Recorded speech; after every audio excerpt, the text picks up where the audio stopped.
मैं ना होता तो क्या होता। एक बार हनुमान जी ने प्रभु श्री राम जी से कहा कि अशोक वाटिका में जिस समय रावण क्रोध में भरकर तलवार लेकर सीता माँ को मारने के लिए दौड़ा, तब मुझे लगा कि इसकी तलवार छीनकर इसका सिर काट लेना चाहिए। किंतु अगले ही क्षण मैंने देखा कि मंदोदरी ने रावण का हाथ पकड़ लिया है।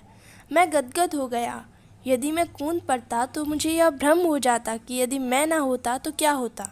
बहुत बार हमको ऐसा ही भ्रम हो जाता है। मुझे भी लगता यदि मैं ना होता तो सीता जी को कौन बचाता, परंतु आज आपने उन्हें बचाया ही नहीं बल्कि बचाने का काम रावण की पत्नी को ही सौंप दिया। तब मैं समझ गया कि आप जिससे जो कार्य लेना चाहते हैं वह उसी से लेते हैं, किसी का कोई महत्व नहीं है। आगे चलकर जब त्रिजटा ने कहा कि लंका में बानर आया हुआ है और वह लंका जलाएगा, तो मैं बड़ी चिंता में पड़ गया कि प्रभु ने तो लंका जलाने को कहा भी नहीं और त्रिजटा कह रही है कि मैं लंका जलाऊंगा। पर जब रावण के सैनिक तलवार लेकर मुझे मारने के लिए दौड़े तो मैंने अपने आप को बचाने की तनिक भी चेष्टा नहीं की। और तभी विभीषण ने आकर कहा कि दूत को मारना अनीत है। तो मैं समझ गया कि मुझे बचाने के लिए प्रभु ने यह उपाय कर दिया।